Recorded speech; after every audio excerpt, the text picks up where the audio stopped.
Specially আলেখা computer টেকনোলজির পক্ষ থেকে আপনাদের একটা বিষয় নিয়ে এসেছি, সেটা হচ্ছে কম্পিউটারের মাদারবোর্ড। তো আজকে আমরা এই মাদারবোর্ডটা সার্ভিস করেছি, আর আমরা আছি আপাতত সায়েন্স সিটির কাছে। ওই দেখুন মা ফ্লাইওভার আর ওই সায়েন্স সিটি, তো আমরা এখানে আছি। তো আপনাদের একটা সার্ভিস নিয়ে কথা হচ্ছিলো, এই বোর্ডটা প্রবলেম হয়েছিল আমার একটা ক্লায়েন্টের, তো বোর্ডটা সার্ভিস করে নিয়ে এসেছি। তো আপনাদের এই বোর্ডের মধ্যে কী কী আছে সেই ডিটেলসটা আপনাকে বলে দিচ্ছি।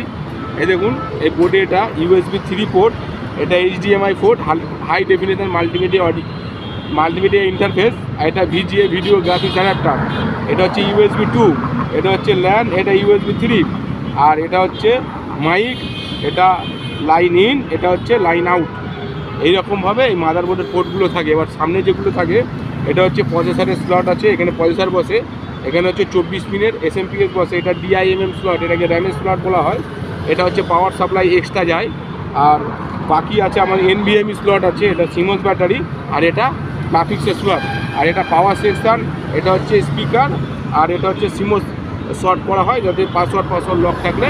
তো এই হচ্ছে মাদারবোর্ডের মেন ফান্ডা। তো ধন্যবাদ। আপনারা যারা জানেন না তারা আমি ঠিক বললাম কিনা জেনে আমাকে শেয়ার করুন। ধন্যবাদ।